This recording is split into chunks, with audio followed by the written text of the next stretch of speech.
현대인들은 최첨단 정보 시대에 살고 있습니다. 인터넷을 통하여, TV 매체를 통하여, 또 유튜브나 여러 가지 망들을 통해서 다양한 정보가 쏟아져 나오고 있습니다.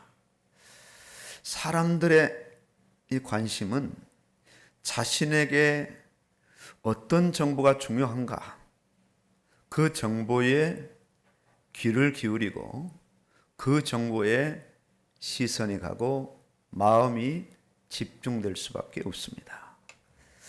돈이 되는 정보에 사람들은 누구나 할 것 없이 귀를 기울입니다. 사람마다 자기에게 필요한 그 정보에 귀를 기울이지만 불특정 다수에게 돈이 되는 정보, 건강이 되는 정보는 그야말로 세상을 살아가는 만인들에게 공통적으로 다 필요한 정보들입니다. 자신에게 필요하지 않은 정보는 아무리 들어도 그냥 듣는 것에 그치지 자신의 삶에 적용을 하지 않습니다. 좋은 정보 하나로 인생을 완전히 전환시키는, 역전시키는 그런 사람들도 있고요. 잘못된 정보를 잘못 받아들여서 인생 피가 망신하는 그런 사람들도 부지기수입니다. 그렇기 때문에 세상의 정보는 동일한 정보로 제공되지 않습니다. 특정인들에게는 아주 좋은 정보를 할지라도 불특정 다수에게는 오히려 해가 되는 그런 정보일 수도 있습니다. 엄청난 정보요, 대단한 뉴스거리를 할지라도 시간이 좀 지나 보면 피해기 처분해야 될 그런 쓸모없는 정보로 전락되는 것이 현대사회의 정보입니다. 현대의학으로 고칠 수 없는 불치병 앞에 어떤 정보가 그 사람에게 유용한 정보일까요? 죽어가는 사람에게 어떤 정보가 그 사람에게 유익되는 정보일까요? 불치병에서는 반드시 살아날 수 있다는 정보, 죽음 직전에 있다 할지라도 거기서 죽지 않는다는 그 정보가 그 사람에게는 가장 필요하고 요긴한 정보가 될 겁니다. 그러나 세상의 어떤 정보도 사람들에게, 세상을 사는 사람들에게 참된 희망과 답을 주는 정보는 이 땅에 존재하지 않습니다. 다 세상에서 잠깐, 순간 의미를 주고 답을 주는 정보에 불과합니다. 오늘 말씀은 이사야 53장 1절 말씀을 인용하여서 전달한 말씀입니다. 복음을 다 같이 들어도, 수많은 사람들이 복음을 들어도 듣고 순종하는 자가 있는 반면에 아무리 들어도 순종하지 않는 자가 있음을 말씀합니다. 이사야 선지자는 고백하죠. 우리가 전한 것을 누가 믿었나이까?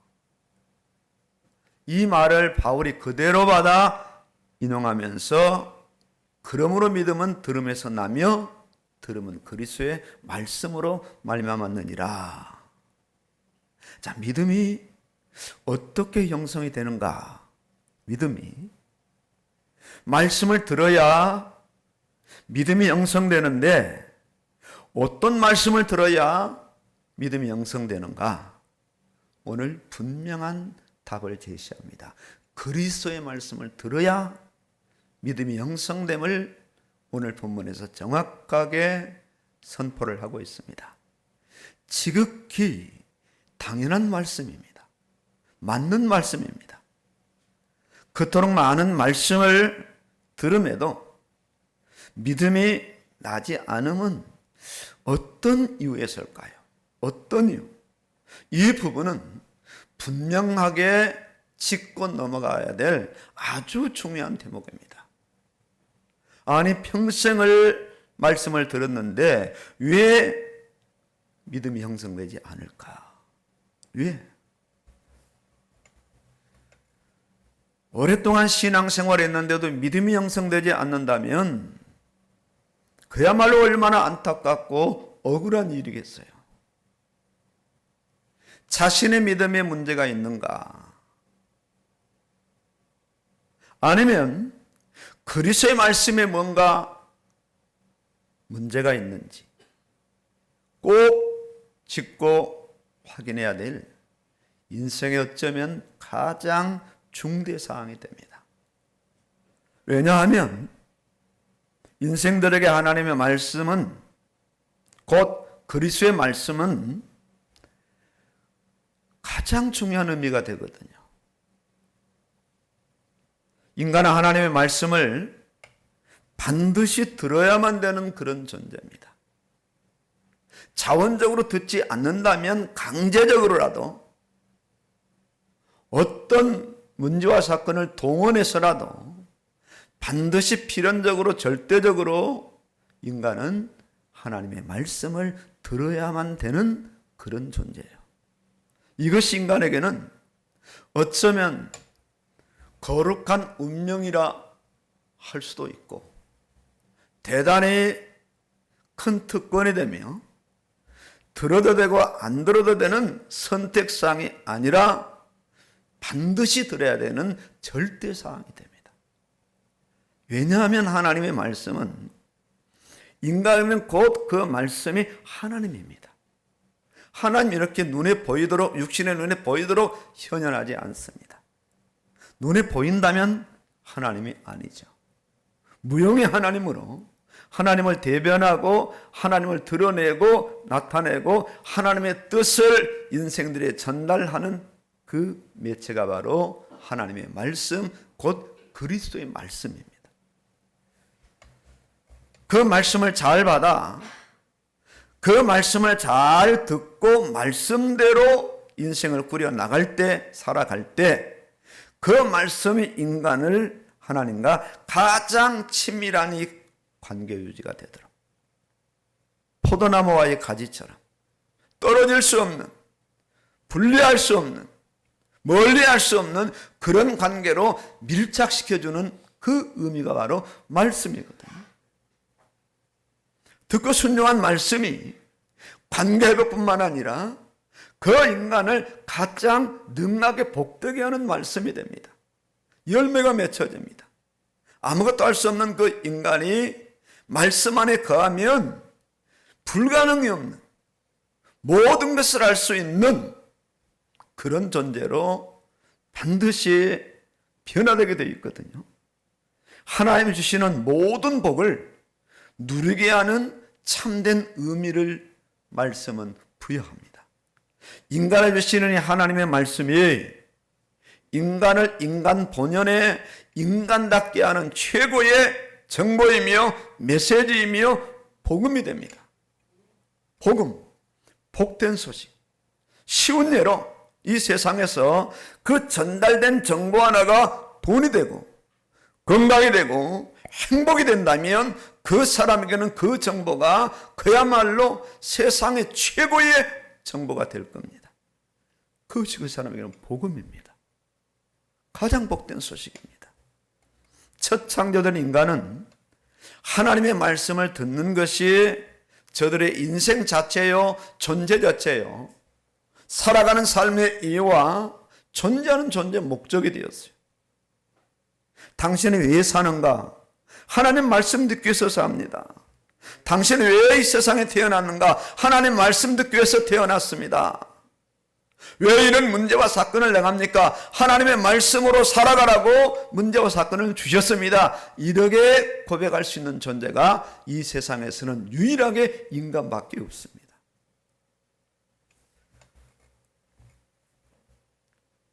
들음으로, 말씀을 들음으로 하나님과의 관계는 계속 친밀해집니다. 말씀을 들음으로 하나님의 그 사랑과 자신을 향한 하나님의 그 뜻을 계속 선명하게 구체적으로 알게 됩니다. 그게 계시의 말씀이잖아요. 드러나지 않은 감춰진 이 계시의 말씀을 들을 때에 선명하게 드러납니다. 아, 그렇구나. 이런 의미가 있네. 이런 뜻이 있네. 이런 기가 막힌 하나님의 계획이 여기에 들어있구나 하고 말씀을 통해서 하나님을 알게 되고 세상을 알게 되고 이 천국을 알게 되고 이 땅 살아가는 자신이 어떤 존재인가 알게 되고 자신의 그는 수많은 문제의 의미도 말씀을 통해서 정확하게 재해석하는 그런 역사들이 일어납니다. 그야말로 부족함이 없는 인생을 살아가는 거예요. 부족함이 없는 인생. 이렇게 이런 인생을 살아가는 인생들에게 예상치 못한 사건이 대두되는데 그 사건이 바로 창세기 3장 사건입니다. 사단이 개입해서 말씀을 완전히 바꿔버립니다. 하나님의 말씀을 오해하도록 하나님의 말씀을 변형시켜요. 아예 듣지 못하도록. 그 유혹에 말려든 인간은 바로 타락합니다. 하나님을 거부하고 말씀을 거부하고 불순종하고 사단의 말을 그대로 받아들여서 선악과를 따먹고 타락합니다. 이것이 바로 죄의 사건이고 중대 사건이고 창세기 3장 사건입니다. 인간 스스로 해결을 못합니다. 다시 하나님을 인간 스스로 만날 수가 없어요. 그 하나님의 친밀한 음성을 다시 들을 수가 없어요. 하나님 없는 지식 정보로 세상은 꽉 채워져 있어요. 지금 세상 정보를 보세요. 그 어디에 하나님이 존재하는가? 만약 하나님이 세상 정보 속에 존재한다면 세상 사람들 아는 우화, 신화, 그저 상상의 신, 있을까 말까한 신, 사람들이 만들어오는 그런 조작한 우상 숭배와 똑같은 자리를 매김하고서 그 자리에 하나님을 우상처럼 세워놔요. 세상 정보 속에 지식 속에 하나님이라는 존재가 없고 하나님의 말씀이 없어요. 거기에 순전히 인간의 말로, 육신의 세상의 말로 꽉 차 있습니다. 하루에도 수많은 정보가 쏟아집니다. 유튜브에 들어가 보면 그 정보가 쉴 새 없이 이어질 겁니다. 뭐 건강 정보, 돈을 버는 정보, 뭐 수많은 위해체 정보들이요. 정치는 한번 들어가 보세요. 막 좌우가 막 충돌하는 그런 유튜버들이요. 엄청나게 도사리고 있어요. 꼭 구독 눌러달라고 요청을 하지. 요청을 해요. 놀랍습니다. 그런데 하나님 정보가 아닙니다. 전부 세상 정보, 육신 정보, 인간 정보에 국한이 되어 있어요. 국한. 여기에 사단은 인간을 아주 자유자재로 농락하면서 하나님 없는 이 물질 문화, 하나님 없는 귀신 문화, 하나님 없는 타락 문화로 인간을 점점 파멸로 몰아갑니다. 이것이 바로 세상 정보예요. 가정에서도 하나님 말씀을 들을 수가 없어요. 가정에서도. 학교에 가서도 하나님 말씀을 들을 수가 없어요. 사회 나가도 군대를 가도 하나님 말씀을 들을 수가 없어요. 아예 정보 자체가 없어요.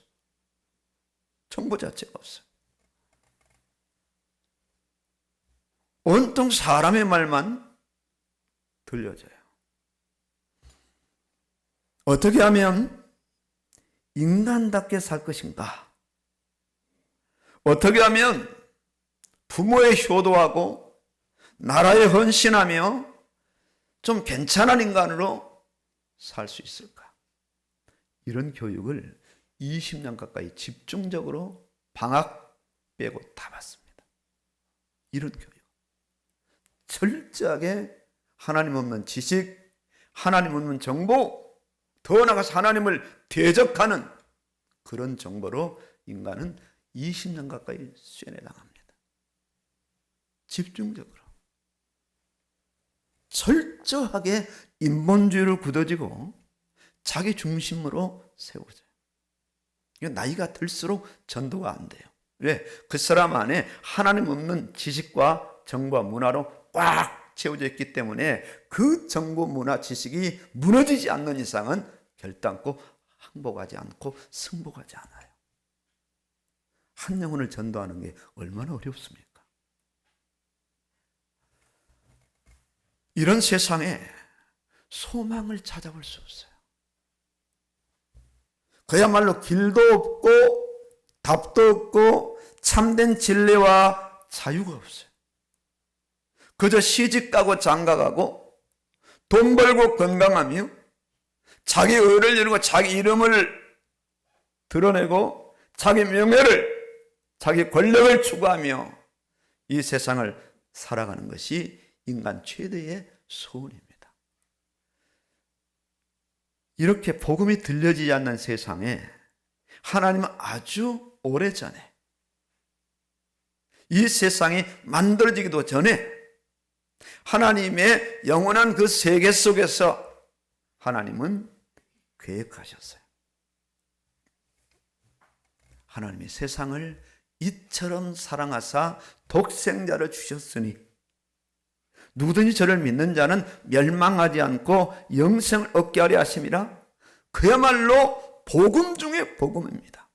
복음의 핵심이죠. 죄인이라면 반드시 들어야 되는 복음입니다. 죄인이라면 하나님이 세상을 이처럼 사랑하신다는 복음이요, 그 사랑하심 때문에 그 무지막지한 죄인들에게 자기의 독생자를 그냥 내어주신다는 복음이요, 그냥 내어주실 뿐만 아니라 그 독생자를 하나님에게 공의대로 저주의 십자가에 집어서 그 죄를 다 뒤집어 씌우겠다는 엄청난 복음을 하나님께서는 곧 창세전에 세상이 창조되기 전에 계획하셨어요. 계획하셨어요. 이 복음을 듣게 하신 거예요. 이 복음을 듣는 것에 그치는 것이 아니라 마음으로 믿어 의에 이르고 입으로 신하여 구원에 이르느니라. 반드시 죄인함이 이 복음을 듣게 하고 자기 인격적인 그 의로, 지정의로 자기 죄인됨을 고백을 하고 자기 죄를 십자가에서 해결하신 예수 그리스도를 자기의 구주로 영접하는 이런 역사가 일어나더라고요. 이 복음을 듣게 하시고 이 복음을 믿게 하시고 이 복음으로 살게 하시는 거예요. 이것이 죄인을 향한 하나님의 소원이에요. 예수 그리스도의 소원이에요. 죄인들에게는 요구할 만한 것이 없어요. 만약 나이가 60이 됐는데 초등학생 아이가 가지고 있는 무언가가 너무 갖고 싶다. 그런 60된 어른이라면 그 사람의 성향을 알만할 겁니다. 도대체 초등학생들이 가지고 다니는 게 뭡니까? 그게 그렇게 갖고 싶어. 그게 그렇게 좋아. 어린아이에 불과한 거죠. 자, 하나님이 죄 많은 인생들에게 뭐가 탐나겠습니까? 뭐가 갖고 싶겠어요? 돈? 그 권력? 돌멩이로도 아브라함의 자손을 만들 수 있는 하나님이 세상에 탐나는 게 뭐가 있겠어요? 말씀 한마디로 세상을 다 창조하신 하나님이 뭐가 탐나시겠냐고. 아무것도 없어요. 다 쓰레기통에 들어가야 되고 그야말로 인간들도 다 심판받아 지옥에 가야 될 인간들입니다. 아무것도 없어요. 아무것도 요구하지 않아요. 요구해서 인간들에게 나오는 것은 전부 죄의 열매. 단 한 가지 요구하시는 게 있는데 그 요구가 뭔가? 믿음입니다. 믿으라는 거예요. 주 예수 그리스도를 믿으라. 믿으면, 받아들이면, 영접하며 이를 위해서 이 구약에서부터 신약까지 계속 계속 복음을 선포하십니다. 창세기가 복음입니다. 계시록이 복음입니다. 구약이 복음입니다. 신약이 복음이에요. 어떤 인생이랄지라도 구약을 들어야 되고 신약을 들어야 되고 그 안에서 그리스도의 말씀을 들어야 되는 거예요.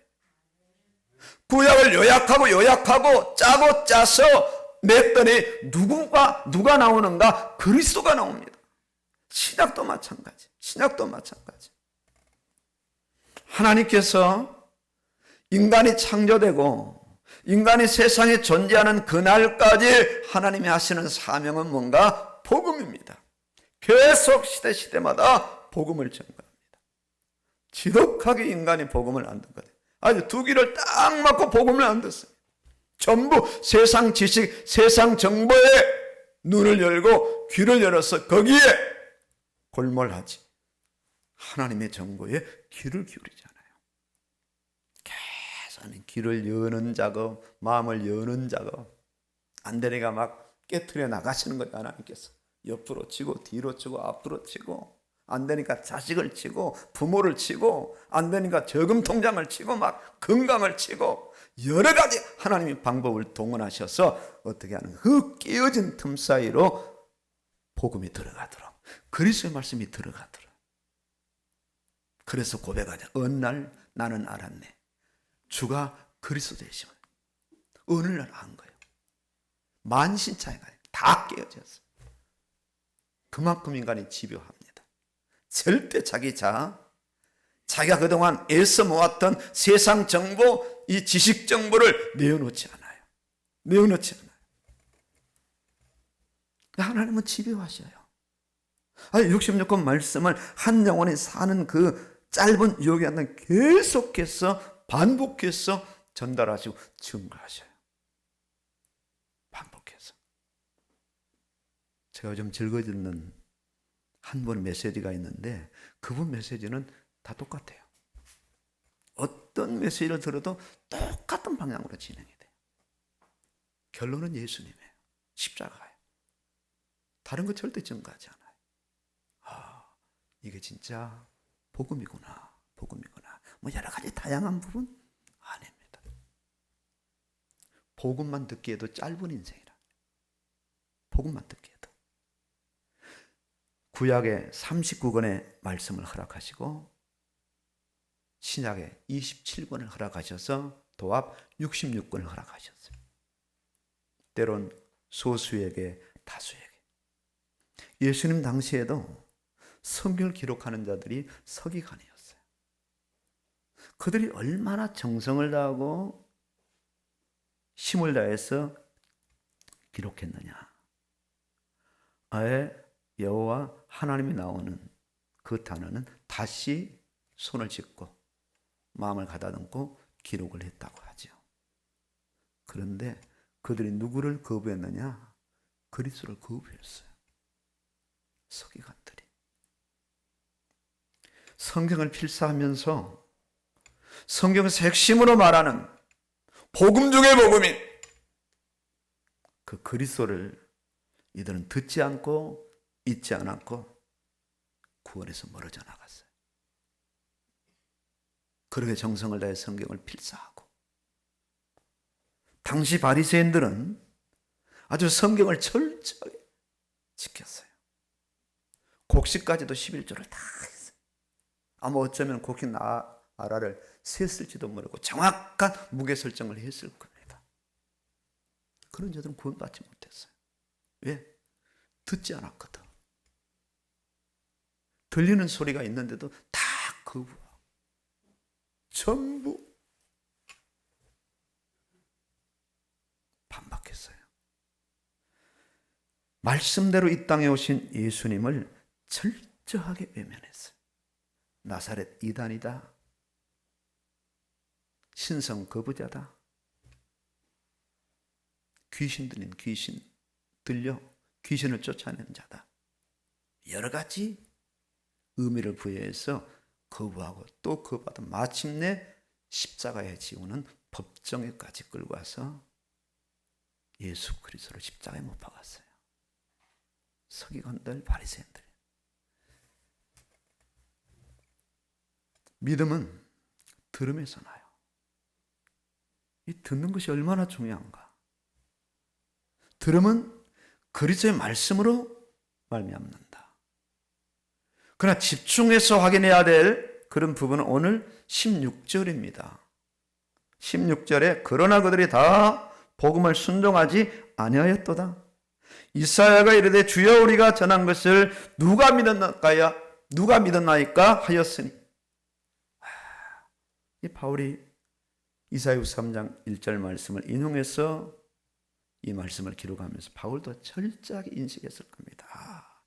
들어도 다 듣지 않는구나. 들어도 다 믿지 않는구나. 주여 우리가 전한 것을 누가 믿었나이까. 수많은 무리가 예수님을 직접 따라왔지만 교회 사도들의 목숨 걸고 복음을 증거했지만 교회 계속해서 교회를 통해서 복음이 전달됐지만 아름다운 성전을 만들어 놓고 수십 명, 수만 명, 수천 명, 수백 명들이 와서 예배를 보고 돌아가지만은 과연 누가 복음을 들었나이까? 복음을 들었나이까? 복음을 들었나이까? 예나 지금이나 교회에서 선포되는 이 말씀이 그리스도의 말씀인가 아니면 그냥 말씀인가? 이 부분입니다. 이 부분. 자칭 복음이 대부분입니다. 뭐 교회에서 번영의 말씀, 뭐 치유의 말씀, 뭐 회복의 말씀, 안식과 평안의 말씀, 무슨 뭐 몇 중 복음, 뭐 몇 중 복음, 뭐 여러 가지를 하지만은요 세밀하게 들어가 보면 복음이 아닙니다. 복음을 통해서 뭔가 얻고자 하는 그런 이상한 복음으로 전락돼 버린 거예요. 이상한 복음으로. 현대교회의 큰 특징 하나는 교회에서 죄를 말하지 않기 시작했어요. 점점 교회에서 죄가 사라지기 시작했어요. 성경에 죄 있는 부분을 거론하지 않기 시작했어요. 아주 산뜻하게 사람들의 교회를 사로잡습니다. 아주 맛깔나게 철학과 현대의 시류와 현대의 문화를 적절하게 섞어서 아주 편안하게 죄의식 전혀 없이 좋은 예배당 시스템에 1시간 앉아 있어서 예배를 보고 그저 죄의식도 없이 산뜻하게 오늘 내가 예배 참석했다, 예배 봤다, 예배 드렸다, 주일 성수했다, 그렇게 인정하고 돌아갈 뿐입니다. 돌아갈 뿐이에요. 유명 정치인이 선거 때문에 선거철을 이면 대형 교회에 숫자가 많은 교회에 출석합니다. 아니, 그분 의식에서 설교가 완전 그분 중심으로 구성이 되고 그냥 그렇게 돌아가요. 유명 연예인이 그 교회에 참석한다면 할 수만 있다면 PPT에 그 연예인의 예배드리는 그 영상을 띄웁니다. 복음이 아니에요. 말씀은 그리스도의 말씀이 아닌 성도로서 아주 교양 있게 살며 예의 바르게 살며 남을 돕고 살며 원수를 사랑하며 살아야 함을 역설합니다. 성균관에 가서 들어도 동일하고 불교에 가서 들어도 동일하고 일반 종교에 가서 들어도 동일한 메시지가 적어도 교회 강단에서 1년 365일 계속 쏟아져 나오는 거예요. 아무리 듣고 들어도 인간의 죄성을 고발하지 않아요. 참 편하네요.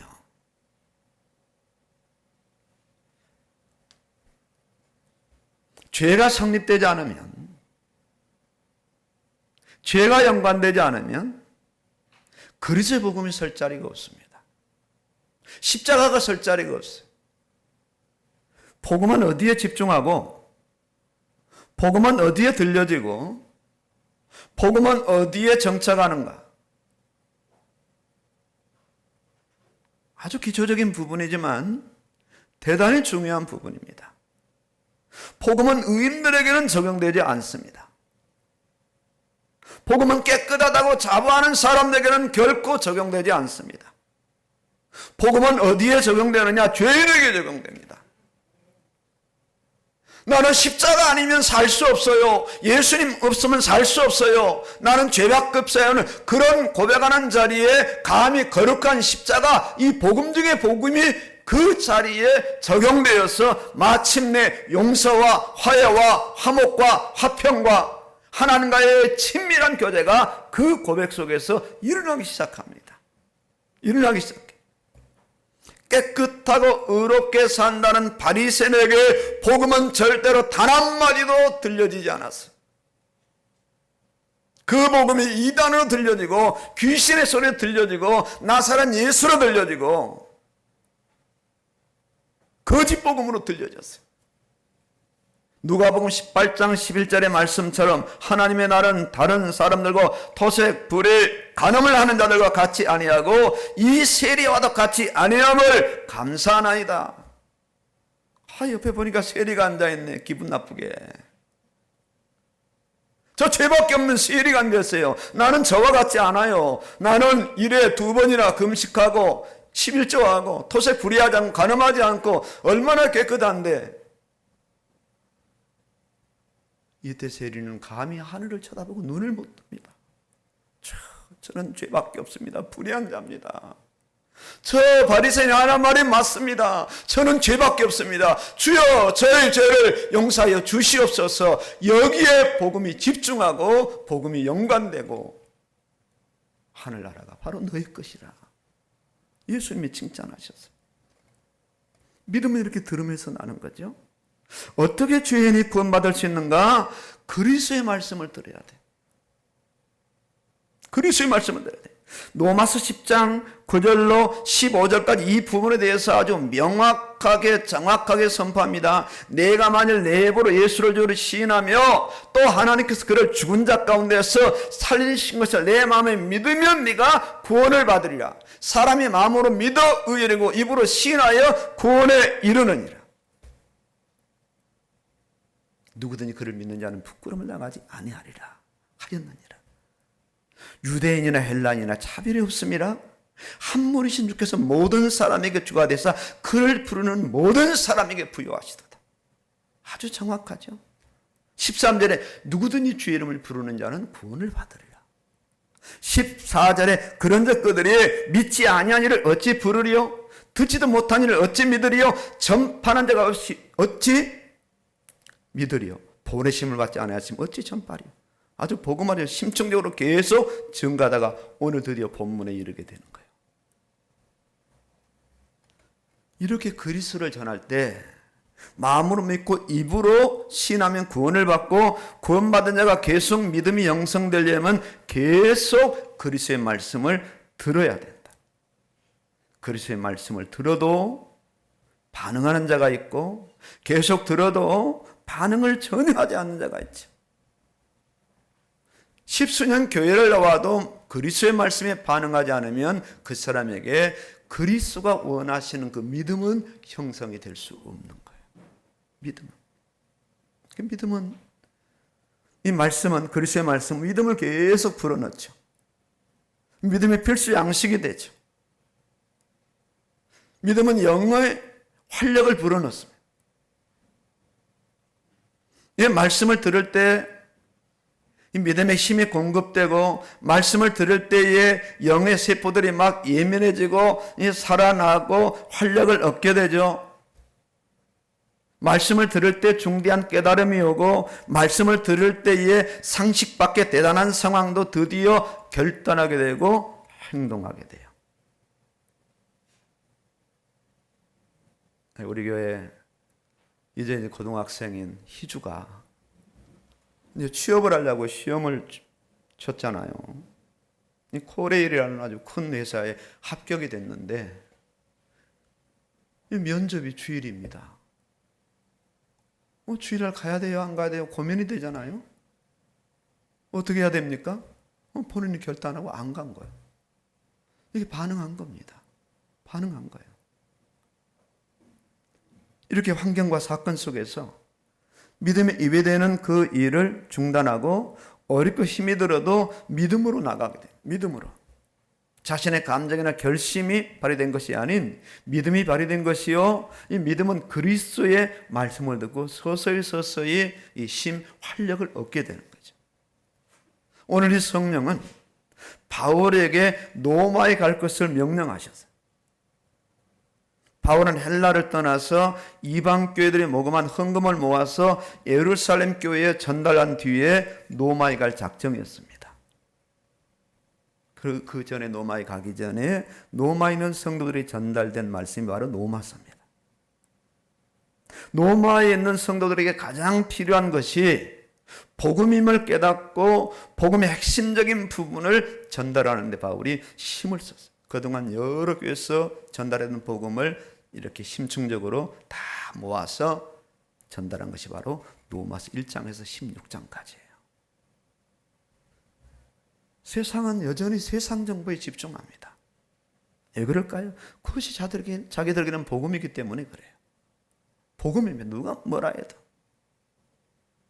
그러나 아무리 대단해도 일시적인 복음이고 위장된 복음이요 가짜 복음일 수밖에 없어요. 왜냐하면 이 복음에는 인생을 구원하는 구원도 없고 영생도 없고 내세도 없으며 오로지 세상의 육신과 강건과 성공만을 말할 뿐이기 때문에 그래요. 이런 복음을 갈망하고 추구하는 그런 사람들과 오늘 그리스도의 말씀을 듣는 성도들이 함께 가정을 이루고 사회를 이루며 살아가거든요. 이게 기회죠. 저들이 복음을 들을 기회입니다. 온전한 그리스도의 복음을 받은 성도들이 저들과 함께 살고 있어요. 저들 억지로 교회에 끌고 올 수 없는 거예요. 저들이 어떻게 교회를 와야 되냐면 삶의 현장에서 가정에서 복음을 듣고 사회에서 복음을 듣고 각처에서 복음을 듣고 저들이 그리스도를 믿고 교회를 와서 예배를 드리는 현장이 바로 오늘 모이는 교회 예배 공동체거든요. 성도들의 삶의 현장이 대단히 중요합니다. 이런 성도를 가리켜서 너희는 세상의 소금이라 너희는 세상의 빛이라. 소금이 맛을 잃으면 사람들의 발에 밟히며 빛이 말 아래 갇히면 빛을 발할 수가 없는 거죠. 불신자 함께 있는 성도들이라 해서 그리스도의 말씀이 전달되어져야 돼. 실제 입으로 전달되지 않는다 할지라도 야, 그 성도가 오늘 왜 직장에 출근하지 않았지? 어디 놀러 갔나? 아니야. 그분은 집사야, 권사야, 장로야. 오늘 교회 갔대. 교회 갔대. 어떤 불법을 행하는 그런 일 속에서 성도는 거기에서 이제는 소금과 빛의 역할을 감당하는 줄. 나는 할 수 없다. 신앙 양심을 지키고 하나님 말씀을 그리스도의 말씀을 앞장세워서 그런 타협을 혼합을 거부할 때 드디어 삶의 현장 속에 복음의 그 영향력이 맺혀지게 되는 거죠. 오늘 나 자신은 어떤 성도로 분류할 수 있는가? 오늘 내 자신이 믿음과 들음과 그리스도의 말씀과 내 자신이 연관된 성도로 이 시간 이 자리에 와 앉아 계시는지, 아니면 바리새인이나 서기관들처럼 그리스도의 말씀과는 전혀 상관없는 자신으로 오늘까지 살아왔고 이 자리에 와 앉아 계시는가를 오늘 정확하게 한번 재확인하셔야 되는 거예요. 오늘 그 시간입니다. 자신의 믿음이 어떤 믿음이라고 생각이 되시나요? 혹은 나는 믿음이 없다고 생각이 되는지, 아니면은 믿음이 작다고 생각이 되시는지, 아니면 나는 믿음이 굉장히 좋다, 내 믿음이 이 정도다 하고 아주 좋은 믿음으로 그렇게 생각이 되시는지요. 오늘 믿음이 어떤 상태에 있는가, 그 믿음의 갈급함이 들음에서 중독될 그리스도의 말씀으로 연관되는 그런 사람이 아닌지를 정확하게 재인식하고 확인해야 되는데, 우리가 이 말씀 앞에 어떻게 서야 하느냐? 어떻게 서야 하느냐? 자신의 믿음에 말씀을 연결을 시켜야 돼. 자신의 믿음에. 그래서 우리가 말씀을 읽어야 되고, 태필진을 해야 되고, 암송을 해야 되고, 그래서 말씀을 순종하는 거죠. 자신의 믿음에, 자신의 인생에 뭘 연결시켜야 되느냐? 필수 양식인 말씀을 연결시켜야 되는 거예요. 말씀을. 연결된 말씀을 자신의 삶에 적용을 시켜야 돼요. 말씀을 들을 때, 말씀을 받을 때 믿음은 활력을 얻으며 말씀을 들을 때 영의 활력을 얻음을 인지해야 되는데, 말씀을 들을 때 마주한 문제나 사건이나 마주한 도전이 아주 말씀을 제대로 듣고 믿음으로 반응하면 그 문제와 사건들이 아주 사소하게 보이고 작게 보이는 겁니다. 왜? 그때 말씀이 활성화되어서 믿음을 강하게 부추기면서 이 활성의 이 엄청난 역사가 반드시 일어나기 때문이거든요. 반드시. 하나님의 말씀은 어떤 물리적인 어떤 것보다도 훨씬 더 실제적이고 능력이 있기 때문에 이 사실을 실제로 믿는 것이 믿음인데, 이 믿음에 계속 말씀이 접목이 되니까 말씀이 들어와서 증가하면 그 사람의 믿음이 자라나게 되고 강하게 되고, 없는 믿음이 있게 되고 작은 믿음이 커지고 약한 믿음이 강하게 되기 때문에 말씀을 영으로 받아들이면 그리스도의 말씀과 영 사이에 영적 반응이 일어나게 되는 거예요. 육신적인 반응보다도 영적 반응이 먼저 일어나게 되는 거죠. 이때 그리스도의 말씀은 드디어 환경을 다스리는 권세를 주게 되고, 이때 그리스도의 말씀은 믿음의 사람 안에 믿음의 분열이 일어날 수 있는 믿음의 반응의 작용을 계속하게 되는 겁니다. 계속하게 되는 거죠. 이 다윗이, 소년 다윗이 여호와 하나님을 믿었잖아요. 자신들의 형이 있죠. 자신의 이미 전쟁에 벌려간 세 형이 있잖아요. 수많은 병사, 군사들이, 지휘관들이 있었죠. 거기에 왕까지 있었죠. 적어도 골리앗이라는 그 거인 앞에 장장 40일 동안 말 한마디 못하고 들려오는 매일같이 확성기처럼 큰 성도로 들려오는 골리앗의 여호와를 비난하고 여호와의 군대를 비난하는 그 소리를 아무런 대책도 없이 그냥 40일 동안이나 밥 먹으면서 잠자면서 보초 쓰면서 듣고 있었단 말입니다. 이때 하나님께서 누구를 보내냐? 다윗을 보낸 겁니다. 안 되겠구나. 구원타자, 구원투수를 보낸 거예요. 40 동안 지켜보다가 그 안에서 나오기를 하나님이 기대하셨는데 안 나오니까 드디어 하나님께서 이세 막내 아들 다윗을 목장에서 불러가지고 그리 보낸 겁니다. 신분미라는 명목으로 보낸 거예요. 이세가 보낸 게 아니에요. 하나님이 보내신 거예요. 누구를 보내셨어요? 말씀에 바로 반응하는 다윗을 보낸 겁니다. 다윗을. 믿음의 고백을 하는 다윗을 형들은 나무라지요. 사울은 약하게 보죠. 야, 저 골리앗은 장수인데 너는 어린데 네가 싸울 수 있겠느냐. 하도 대단해 보여서 투구와 군복을 벗어주잖아요. 믿지야 본전이니까 한번 해봐라. 네가 참 네 가상하구나. 내보냅니다. 이때 다윗의 믿음은 주저하지 않아요. 왜 그럴까요? 그 믿음이 그리스도와 연결, 하나님과 연결되어 있고 그동안 많이 주셨던 말씀과 연결이 되어 있단 말이에요.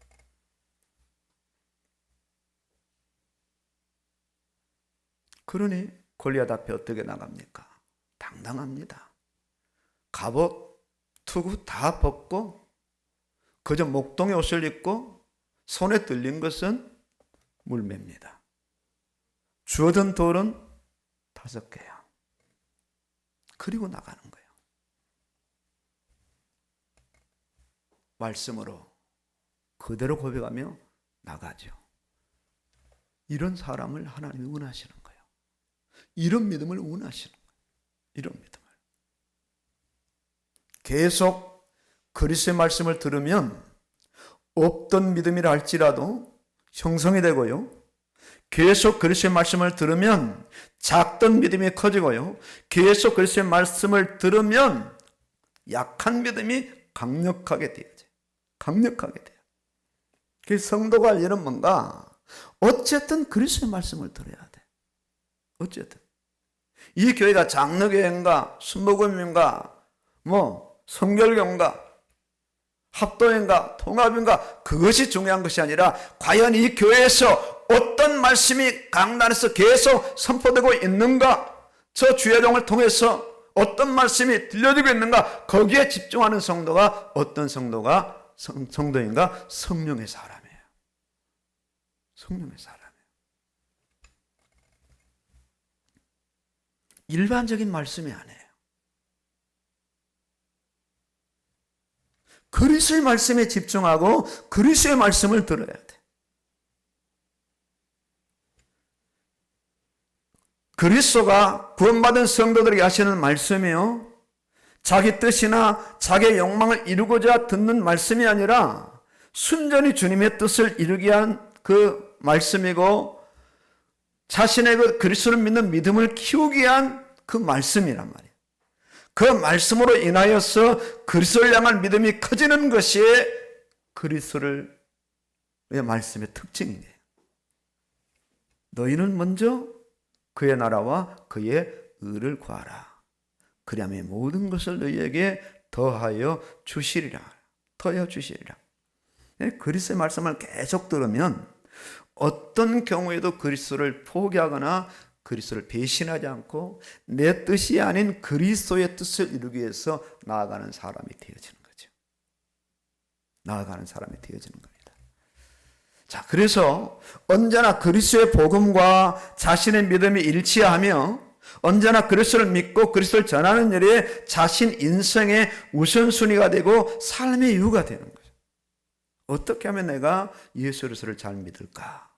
어떻게 하면 내가 예수 그리스도를 잘 증거할까? 이래서 계속해서 66권 말씀 안에 계속 뽑아내는 것이 그리스도를 뽑아내고 그리스도의 말씀을 뽑아내서 자신 안에 축적해 나가는 거예요.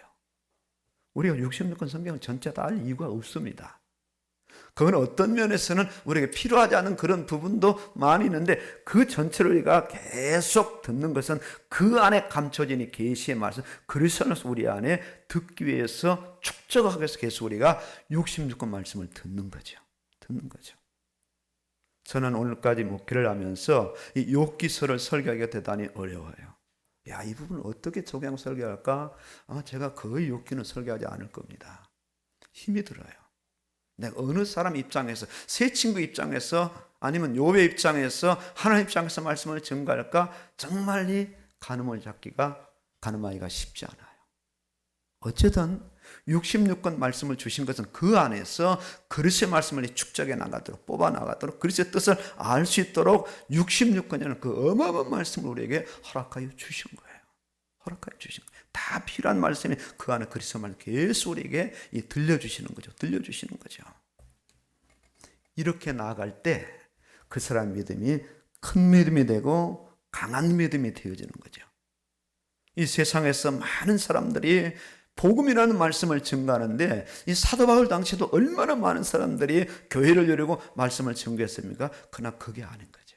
바울은 가는 곳마다 십자가에도 그리스도 복음을 증거해서 교회를 바로 이렇게 세우고, 교회를 세우더라도 그리스도의 십자가 복음의 교회를 세워서 계속 그들이 그리스도의 말씀을 듣도록 그렇게 의도하여 나간 사람이 바로 사도 바울이었어요. 오늘 이 시대도 마찬가지입니다.